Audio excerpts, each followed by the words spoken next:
Alright, so I'm finally gonna do it.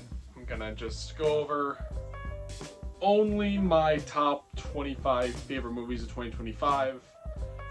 I've been trying to find the time to sit down and go over them. I was debating if I'm gonna go over the worst or just the ones I was disappointed by. But no, I've talked about other movies from this year before, so go check those videos out. But for now, I'm just going to go over a good quarter of the films from last year, 2025, that were good movies to great movies. So let's get right into it. So look, I get 25 movies. I do like all 25 of these films. They're all really good. I'm not really gonna be critiquing them a lot because I do like them all. So starting off the list with number 25 is Play Dirty, the directorial comeback of Shane Black.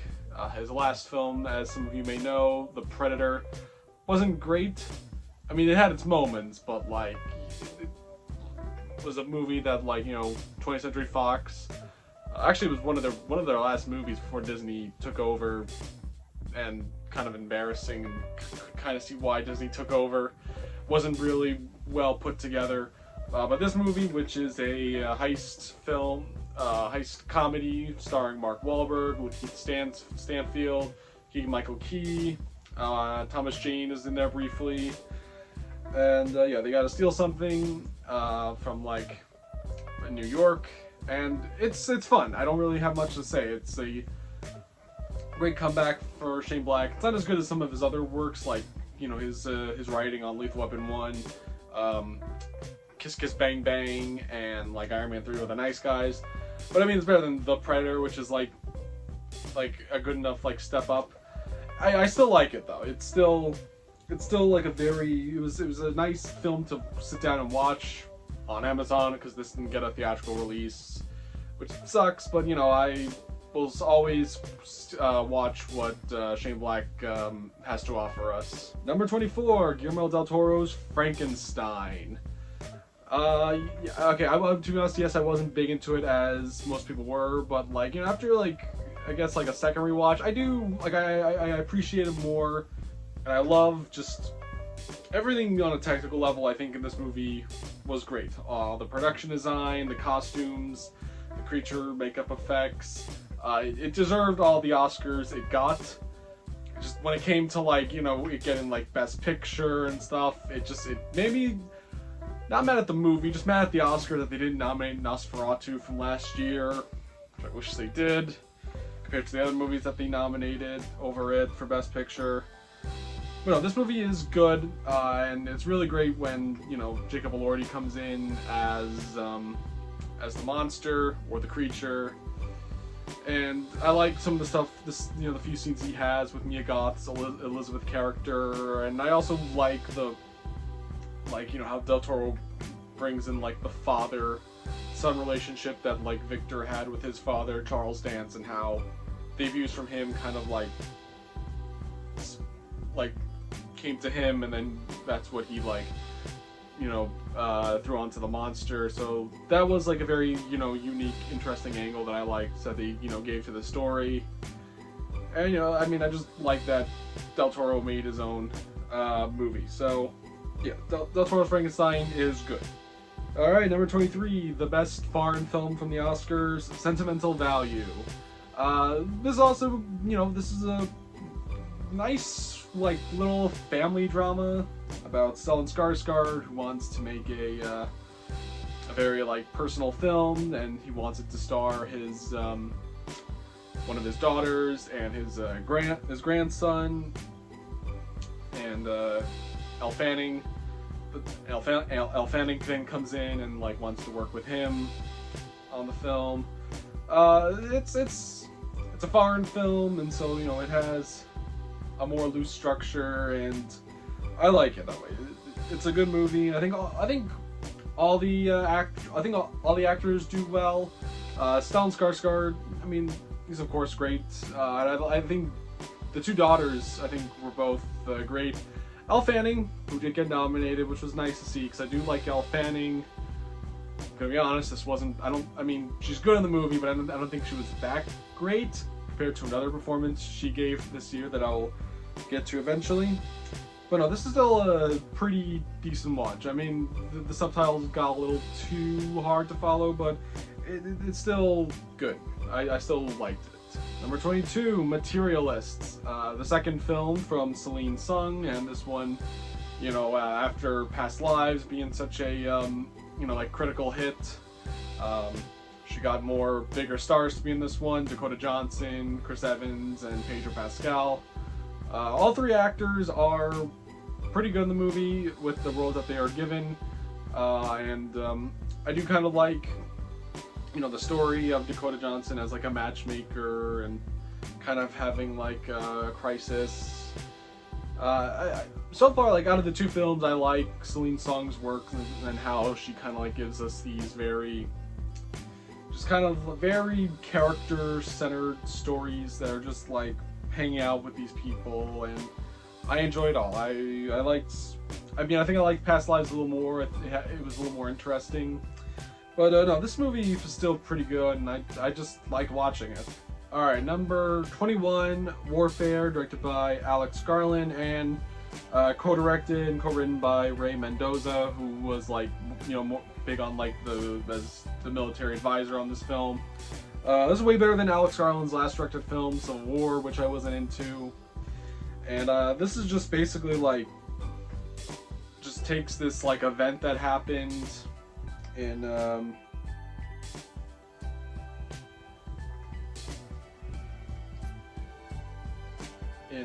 Iraq, and it's very condensed into just this like one spot, this one platoon that they've like taken control of, and it's very thrilling. It's definitely like one of the most like recent films to be just like outright like suspenseful in a very like Brian De Palma way, you could say.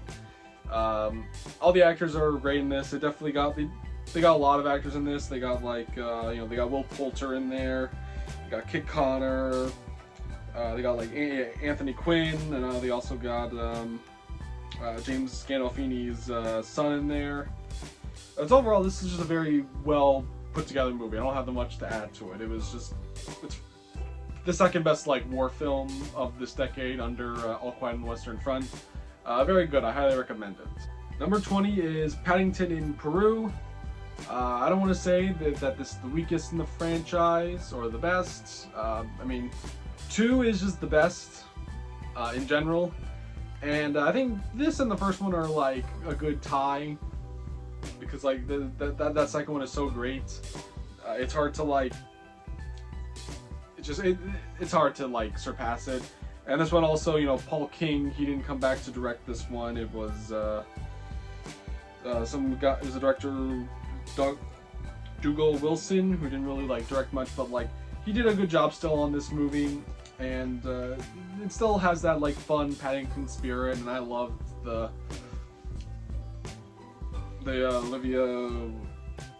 Olivia Colman, I almost forgot her name. I liked Olivia Colman's "Let's Get Ready for Paddington" song.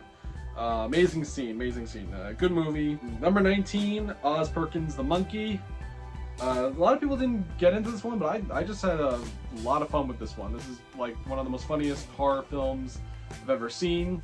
Oz just kind of is just more self-aware of the fact of how like silly Stephen King works are, and I think he was able to just like pull it off very successful with this movie. It's very well done. Number 18, Anemone, the actorial comeback of Daniel Day-Lewis after 8 years of not acting, and this movie even feels very meta of that fact, because they're just like building up to like, you know, Daniel Day-Lewis's like entrance in this film. Like when you watch it, like, you can just like tell that like it's got that feeling to it. Like they want to like build up his entrance into the film, and it's just meta of the fact that like he's like, his character is just like living off the grid as like this like hermit in the woods, kind of like how he, you know, went off the grid from like being in Hollywood and being like a mainstream actor. am I like the only one that really noticed that? After 8 years of not acting, his performance was great in this, which shouldn't be that surprising because he's like the greatest actor on earth. And I like his scenes, like his monologues that he has are great, and I like the scenes with him and his brother, played by Sean Bean. I liked all those scenes, and I did like, I like the scenes back in London. Was it London, or like, I don't know, the society with like Samantha Morton and her son. It was all well done, and I also forgot to mention, yes, this is like written and directed by his son, so that's kind of why he came out of acting for this. And the directing is good. I think some people don't care. I don't know. I forgot if it's like people don't like the writing or the directing, but I think it all works. I like the riveting dialogue, and I do like the very simplistic direction that's like, very minimum shots and like nice limited camera movement, or like,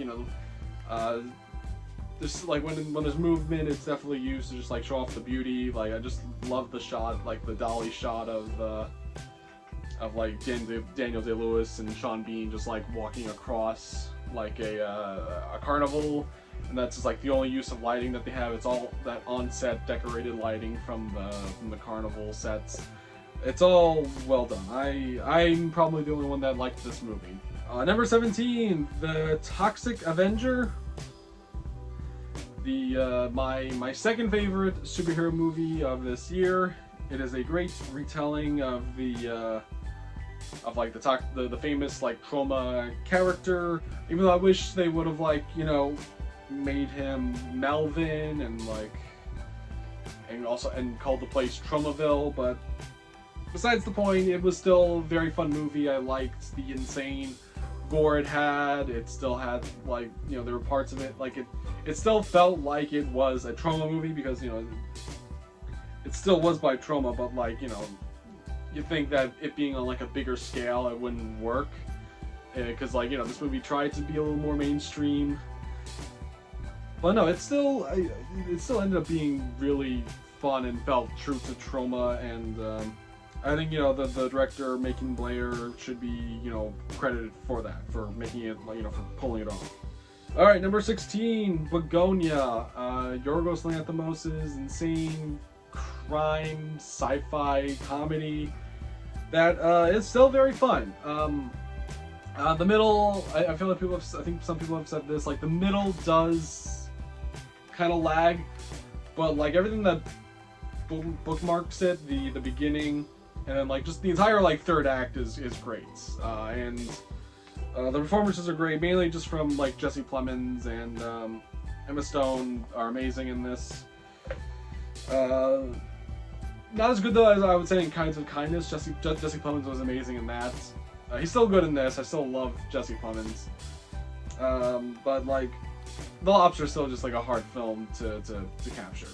Yorgos is still great though. I still love his like camera work and filmmaking in this. It's all amazing.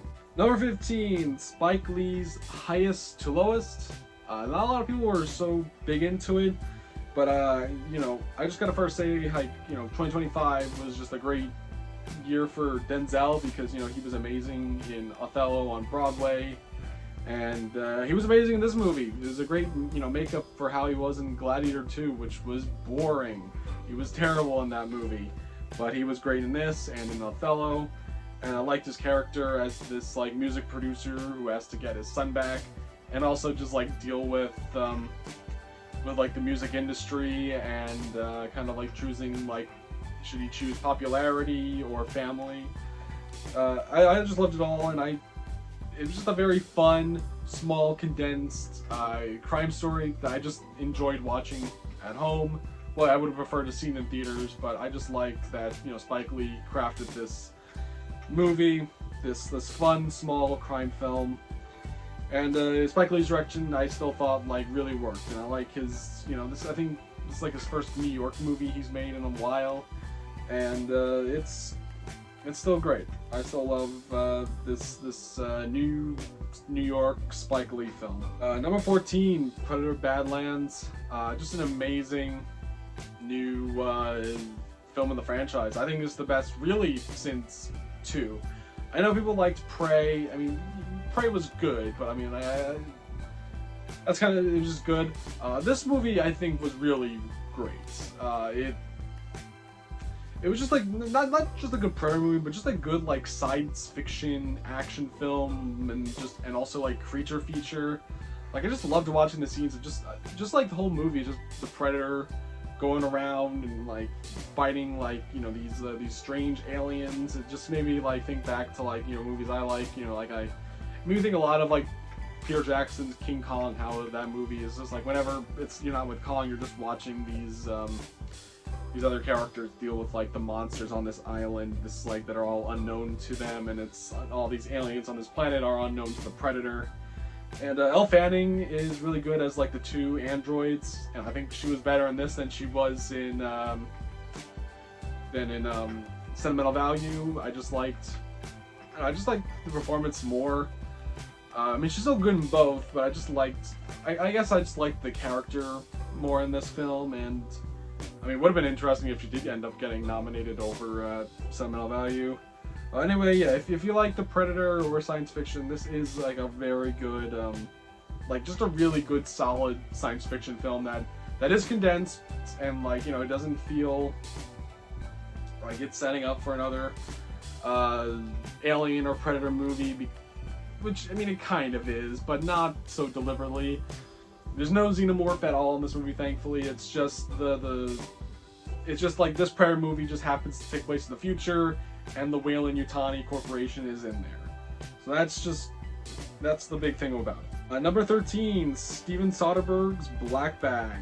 I just dig this movie. This is a really good, like, spy thriller, which this decade just hasn't really been delivering it on, with, like, you know, the last Bond movie and the last 2 Mission Impossible movies haven't been, like, really the best. It's really like Tenet by Nolan, that was awesome, and then this film, which I mean kind of like contrasts like the differences I kind of like, is like Tenet is just a spy film that's just like doesn't make sense at all, or just like it's very unrealistic.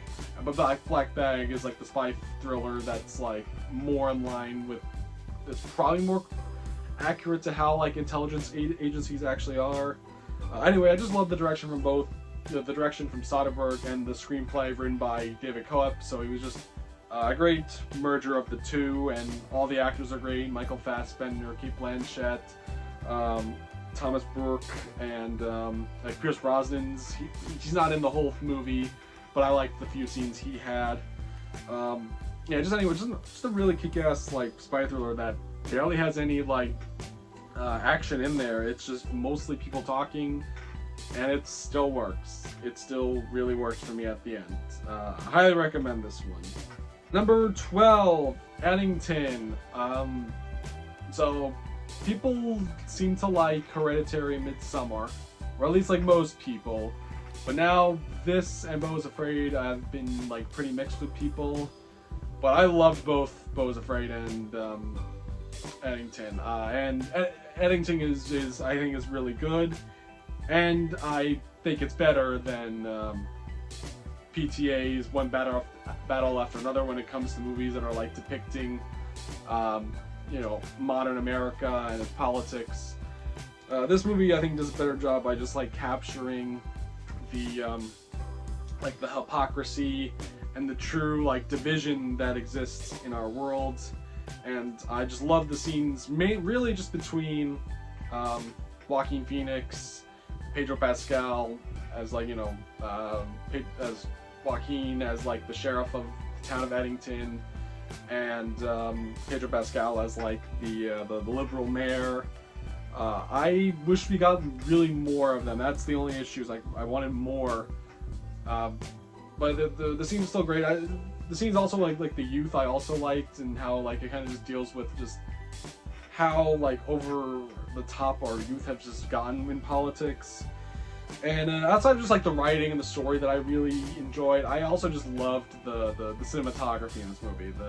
It really like does a great job at like showing off like the Western feel of this like world, and like Ari Aster I think just really truly gave us like a true modern neo-American Western that just like best represents today, which can feel like the Wild West in some ways, and I loved how he pulled it off. Number 11, Song Sung Blue, the Hugh Jackman and Kate Hudson not Neil Diamond biopic. I'm not the biggest Neil Diamond fan, but like, you know, I mean, I like some of his music.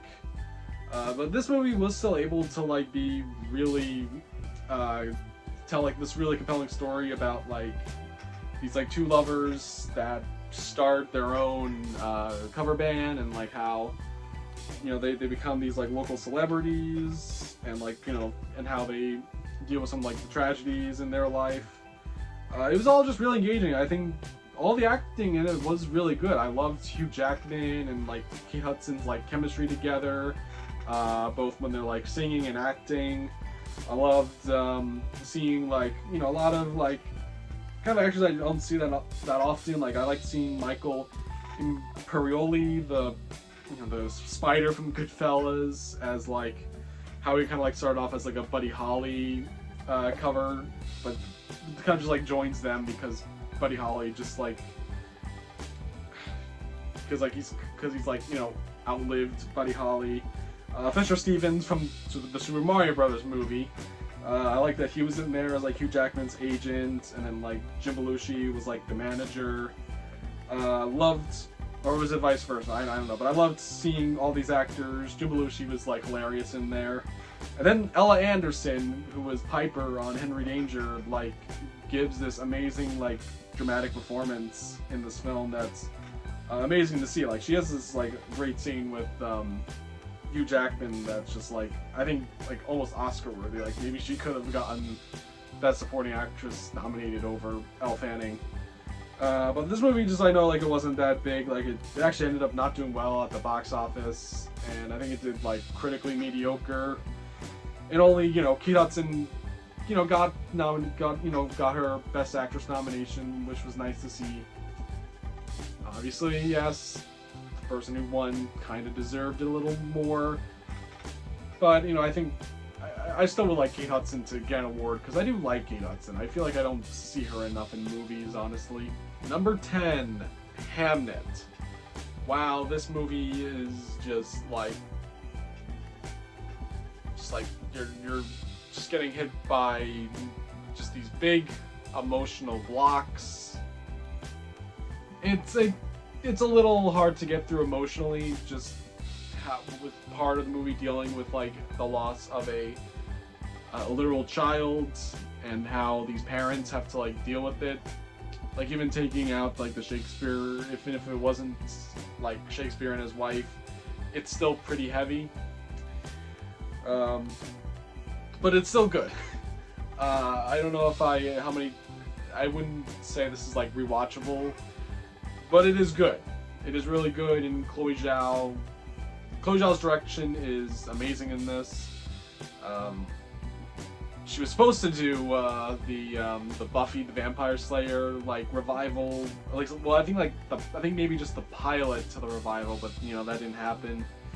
But I love her direction in this. How like just about every shot is just beautiful, whether it's like a static shot or a very like that handheld shot of like nature of Agnes's bird flying. All of it's great. The acting is amazing. From just, you know, Jessie Buckley deserved her Oscar. Paul Mescal is great as William Shakespeare. And then like the other people I gotta mention, like Emily Watson as like Shakespeare's mother is also really good. Joel Alwyn as like Agnes's brother. Noah Jupe from like Ford v Ferrari playing the actor who plays like Hamlet. He's great. The again, the child acting is like really good. This is This and another movie that I'll later down talk about, like, has amazing like child actors in this, and especially Jacoby Jupe, who's I think he's actually going to be like the new like kid that gets like possessed in Mike Flanagan's Exorcist movie. He is amazing as Hammond, which people like are hilariously not talking about a lot, but he's great, and it's it's just heart-wrenching when he dies. It really is, and I just loved it overall. I loved how it just goes into the power of like art, and how it could the power of like how it could represent us and the people that we've loved and like lost. Number 9, Wake Up Dead Man, the third entry in the Knives Out series. I liked it better than Glass Onion, but still not as good as Knives Out. That's still a hard film to just top, because that movie is just so perfect. I still like this movie. I mainly like it because I like its setting, and I think the characters are a little more interesting. Maybe not all, but I love Josh O'Connor's character and his acting as this like friar who was like a boxer before, but now he's like gone to the Catholic Church, but is having faith issues. Josh Brolin as the Monsignor, also the murder victim of the film. The scenes that we have of him are amazing. Glenn Close is good. Mila Kunis is in there. She's pretty good. Kerry Washington. Andrew Scott is really good in there. Kaylee Spaney's good. Jeffrey Wright, he also shows up. He's good. I was disappointed in Jeremy Renner because I like Jeremy Renner, and I was excited to see him in this, but he didn't really do much, so I was a little disappointed by that. But last, I just want to mention I just loved seeing Thomas Hayden Church being in this movie, because we don't often, because the last big thing that he was in was Spider-Man No Way Home, which he obviously was just recording his lines from either his house or just at a studio, but just seeing him there in person, the fact just knowing that he was on set, it was just great to see. I love Thomas Hayden Church. But yeah, I overall just love this movie for its setting and atmosphere, and its story of the Catholic Church, and Daniel Craig's character working with Josh O'Connor to deal with this murder, and just and Josh O'Connor trying to regain his faith back. So number 8, Marty Supreme. I know Timothée Chalamet is not very well liked at this moment, and I think when that happened, there's now a shift where people don't like this movie and say, oh, Marty Supreme is you don't want to be Marty Supreme, he's a bad guy who only cares about his dreams and aspirations. But at the same time, I think that's that's kind of the point though of his character, is that he starts out as someone you don't want to be, because he's so cocky and naive and just self-centered, and the whole movie is about him learning how to be just a better player, and a respectful one at best, and kind of also learning to grow up and be an actual be a real man, and take responsibility for the people in his lives that he loves. That's what I kind of just got out of it. It's a simple coming of age movie at most, with a lot of just crazy crime shit thrown in there. But really, it's a story about this guy, it's a movie about maturity, in my opinion. That's how I mostly see it. And it's got great direction from Josh Safdie. I didn't see Smash Machine, I should note that. I didn't see the other Safdie brother film. I did watch Uncut Gems before seeing this, and I wasn't I'm not the biggest fan of that movie. It's fine. Sandler does a good job in it. He is better than Joaquin Phoenix and Joker from that year. But it just wasn't really my big cup of tea. But this movie I loved because I just love the story more. I think the direction just works a lot better here with what it's telling. And the actors are just amazing. This is probably my favorite Timothée Chalamet performance. This, and also Dune Part 2 as a honorable mention. He has just so much charisma, and he just like works great off of like the script and like Safdie's direction. It all blends together. A lot of the additional cast members I think are great in this film. Gwyneth Paltrow, I liked her scenes with Timothée Chalamet. Odessa Ozone as like, you know, the girlfriend. I liked her in the film. And then to me the big standout of the film though is Kevin O'Leary. Honestly, he is amazing in this film as Rockwell. Like, it would have been so hilarious if he got nominated Best Supporting Actor for this film. Like, that's how good I think he actually is. And I know people say, "Oh, he's just playing himself," but yeah, but like I really like him. Like, I loved every scene that he was in and how he like acted off of Timothée Chalamet. He was really good in this movie. So yeah, that's all I can really say about Marty Supreme. I think it's a really good sports movie with a good message and just a good like character study. Even if most of it didn't happen, but who cares? It's just fun, all of the crazy shit that happens in this movie. Number 7, James Gunn's Superman. I already discussed this on my ranking of Superman, but James Gunn, he gave us an amazing Superman movie and the best since 1978. And David Cornsweet is a great Superman, and the entire cast is amazing, and I just can't wait to see more from his DC Cinematic Universe. It's already, in terms of movies, I'm not really watching the shows, but like in terms of just the first one out the gate, it's really well done. All right, so number 6 and 5 are as kind of a tie because I really liked both movies, and they're by the same director. Richard Linklater's films, Blue Moon and Nouvelle Vague, or New Wave as it's pronounced in English.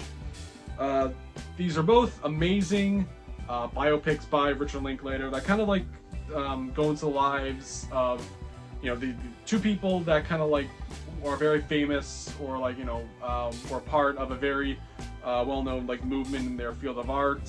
Blue Moon is about Lorenz Hart, which was Richard Rodgers' kind of like a friend before he started working with Hammerstein, and his like in his point of view throughout the like opening night of Oklahoma, and kind of like the relationship with his friends. And then Nouvelle Vague is about Jean-Luc Godard, his whole experience making his directorial debut with the film Breathless during the rise of the French New Wave. And Nouvelle Vague I just like because both movies have this just very fly on the wall feel. Like Blue Moon, you really just feel like you're just a fly on the wall at Sardi's, and Nouvelle Vague, you just feel like a fly on the wall during the production of Breathless. And so much so where like the movie just New Wave does not feel like a typical structured film in terms of like first act, second act, and third act. It just covers every single day of Breathless, and it feels like exactly how it went. It's one of those history films where like it feels very accurate. I don't know how accurate it was, but like it doesn't have your typical like the third act breakup or there's nothing about it felt cliched and just typical. It just felt like the real thing, and I loved watching all of it. Like the drama felt real, and the filmmaking of how they were trying to get Breathless made feels true to the French New Wave style. I just can't stop talking about how much I loved both Linklater films. These were amazing to watch, and Ethan Hawke in Blue Moon, I think personally should have won Best Actor, but I'm completely fine with Michael B. Jordan winning. He deserved it a lot for Sinners, and also Nouvelle Vague for not getting a Best International nomination for the Oscars. I know I kind of like say that so lightly because like that's a weird process where like the country themselves has to be the one that's like campaigning it, but whatever. I think this movie should have gotten better attention. Also, both these two films got nominated in the slots that I think Jake Kelly and Wicked for Good were supposed to be in for Best Musical Comedy at the Golden Globes, but instead they put these two movies in, which I can understand Blue Moon being in there, but like Develop New Wave for Best like Comedy, it's not really. It's kind of its like own little. It's kind of its own unique thing. But whatever. I think it's awesome that that these two films got nominated over Wicked for Good and Jake Kelly, because these movies are better, because they're both better than those two. But yeah, Linklater's is a great director, so go watch those movies anyway. Number 4, Train Dreams. I didn't see this one like right when it hit Netflix. It was like the last film that I watched on my Oscars watch through of the ones I never saw. And I like this one. This is my second favorite of the Academy Award nominations. And I wish I got a little more, and maybe should have won Adapted Screenplay over One Battle. It's just such a beautiful movie. I love the feel of it. It has a very like a folk tale edge to it, American folk tale of this man played by like Joel Edgerton, who kind of is like he's very interesting. How he's grown up and like without knowing his mother and father, and when he was even born. So there is like this feeling to him, like he feels just different from everyone, and he goes through a lot, and he just kind of goes through all this like tragedy in life, and I don't know, it's like a better version of Forrest Gump in terms of like a movie where a guy keeps going through life and like has just a lot of like shit happen to him. Well, in Forrest Gump, it's more like people suffer as he keeps like striving. But anyway, it's just beautifully well made.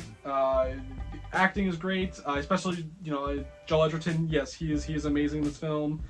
Well, actually, I should note I love actress Carrie Condon, but I was kind of disappointed in the lack of screen time she kind of got in this. But Will Patton is great as the narrator, and loved seeing William H. Macy pop up for a little bit. I love that actor, and I like that he's been showing up more in movies, because the year before, in 2024, we saw him in Kingdom of the Planet of the Apes, and last year he was in this movie.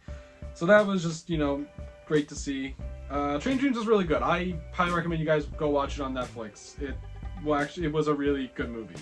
Number 3, Weapons. The most original film we got in 2025. Like, there's just no movie like it. It kind of reminds me of Prisoners, maybe some Stephen King, but it's just, I can't think of anything like it. And I love how Zach Krieger just wrote this story, this just original concept about like these kids who go missing by choice, and like just how the selected few people in like the community are kind of like dealing with it.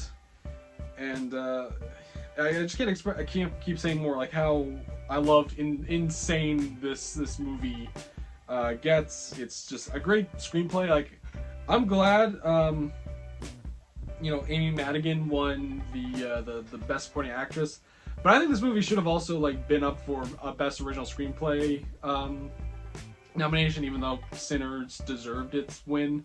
But I think this movie should have been considered for a best original screenplay, because it is I think it is a great story. And yeah, I gotta just leave it at that, because I think a lot of people have said enough about it. It's an amazing film. I just love as an original, over-the-top masterpiece with an amazing ending. And also, I should note, I'm glad they kept the cast that they went with, and not the one that they were originally going to go with. Like, we were going to get Pedro Pascal and Josh Brolin's role, and Brian Tyree Henry and Benedict Wong's role. My God, thank God that didn't happen. I'm so happy with the cast that we have now. Also, I loved seeing Alden Ehrenreich in there. I love Alden Ehrenreich. Number 2, Sinners. I do think this is the greatest film of 2025, but it wasn't my number 1 favorite. It's still amazing, though. It was still an amazing film to see on IMAX in a packed theater. Even if it wasn't like the proper IMAX format, I still loved seeing this movie in IMAX. It's a truly amazing theatrical experience. Ryan Coogler actually knows how to like use the IMAX camera better than Paul Thomas Anderson does, and like how to use the visuals better than in One Battle. And I am so glad, while I'm disappointed it didn't win Best Picture and Director, I'm very glad it did take home cinematography, because the cinematography is just astonishing in this film. I love every shot in this movie, even though when it comes down to like most of the shots being like kind of these like medium close-ups in doorways. That's just like one small doorway. It's still just a work of art. I love like the atmosphere that surrounds the whole juke joint, and it's such a it's so creepy. I love it. The story is just amazing. Even if it's just From Dusk Till Dawn, there is like an interesting story in there about fighting, fighting against assimilation and trying to fight for free will. And it's just got the amazing cast of Michael B. Jordan, who I'm kind of shocked. Like I even back when I saw this in theaters, like we were kind of unsure of how far this would go in terms of like getting nominations, especially when it comes to the Oscars. I don't think we had any idea Michael B. Jordan would come this far in terms of like getting a Best Actor nomination to begin with, but the fact that he went all the way to like winning it is impressive. Like, even though I think Ethan Hawke should have won, Michael B. Jordan is still amazing in this movie. The rest of the cast is also good. Haley Steinfeld, she's always gives a good enough performance. Miles Caton is amazing, and I think the song "I Lied to You" was one of the biggest snubs of the Oscars. Like, an amazing song. I'm surprised he didn't actually get like a nomination for best like supporting actor, even though he's technically the lead of the movie. But I'm shocked that he didn't get far to being nominated best supporting actor. But then like Jack O'Connell is amazing as Remick the vampire, Wunmi Mosaku, Jamie Lawson, and then Delroy Lindo is amazing. I still am kind of surprised both him and Wunmi like went so far as to get into like both supporting performance categories. Like to me that's insane that they went that far. But I'm so mad that this didn't win Best Picture and Director. But at the same time though, it's pretty fucking awesome how a vampire movie of all films has the most nominations, Oscar nominations than any other film in history. That does have to like speak for something. While I think Sinners was the best movie of 2025, my personal favorite film that I connected with the most and just loved every single thing about it, 28 Years Later. I know it's kind of weird, because a lot of people don't really like it and prefer Bone Temple more, or just outright don't like it. I don't know, but I love this movie, and this is someone I'm not like the biggest lover of 28 Days Later. It's a good movie, but I don't love it that much.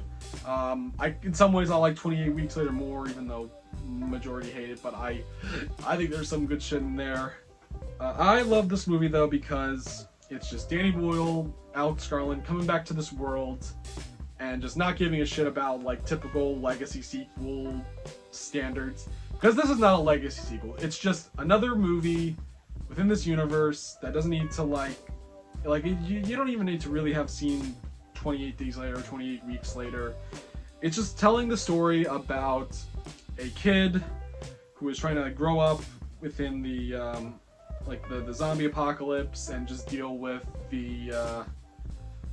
just kind of like learning what it means to be like a true like grown up or man in real life. And like I said about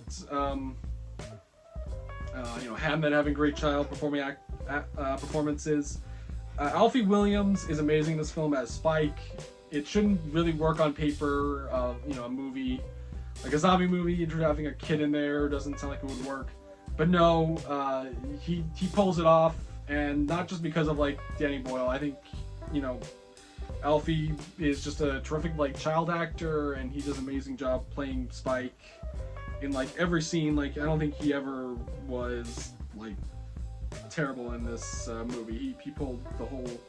He was great the whole time, and the other actors in this movie are just great. Mainly Jodie Comer as the mother Isla is terrific. Aaron Taylor Johnson is great, and then Ralph Fiennes is just always amazing in the movie. And then Jack O'Connell's character at the very end of the film, that scene was awesome. Even though, I know we live in a post-Bone Temple world, but like at that moment, like it definitely was it was kind of unclear. Is he the bad guy or maybe not? Well, I know if you lived in Britain and obviously Jimmy Savile better than we do. It was kind of like, is this a good scene or bad scene? It doesn't matter. Like even as a zombie movie, it doesn't care about the tropes of a zombie movie of like, oh, someone tries to hide the fact that they got bitten. No, zombies just exist in this world and people just try to survive from it. I just can't keep expressing how much I love it. I just love the script by Alex Garland, and I love Danny Boyle's direction of using cell phones instead of like regular cameras, either like film or digital. I just think like it was a smart choice to use iPhones because like it helps like maintain, like give us that feeling that this is a world that has not been touched really for 28 years in terms of like industrial land and such. It's everything in England is mostly nature, and it feels like very true to just like how things would be during the zombie apocalypse. Like everything would be just from like how the island has like is mostly reliant on like bow and arrows or crossbows because they probably can't create any ammunition whatsoever. I just can't stop talking about how much I love 28 Years Later. I really loved it. I just love every single moment about it and how like just how it's like telling like this really good story though about like respecting the dead throughout all of this like evil that's going on, and there's like the zombies. It's just all about remembering the dead, and I just love the end. The ending is just what makes it at the end, is just how it doesn't end with a big battle like most summer blockbusters do. It's a movie where like a son has to come to terms with his mother's issues, and it's just beautiful. Everything about it is beautiful at the end. So yeah, not a lot of people were into 28 Years Later, but I was able to like really see what Danny Boyle and Alex Garland were trying to prove. And I also, since I'm talking about it, I should also say I did like Bone Temple, not as much as this movie. To me, Bone Temple is like a good middle story in this like trilogy that him and Alex Garland have like kind of mapped out. Even though I'm like looking on Letterboxd right now, it's like we have no idea what's going on with part 3. But I mean, I hope we hope Aaron Taylor Johnson comes back. I hope like the Alfie Williams does a good job acting with Cillian Murphy, because Cillian Murphy definitely will be back in this one. But yeah, I have no idea what to expect though for the third movie. I don't know how they're gonna cap it off, but I'm excited to see it. I hope Danny Boyle comes back. Not to say Nia DaCosta didn't do a good job. She definitely did a good job with Bone Temple. But I'm excited to see where it goes, where like it heads to. So anyway, guys, thank you very much for watching the video. I don't know what you guys thought of this video, but that's my thoughts. I might not really align with a lot of people, but that's opinions. So stay tuned next time, because we're talking Mortal Kombat. We're still going to be talking about more video games, so watch out for that video, and I'll subscribe and see you next time. Goodbye.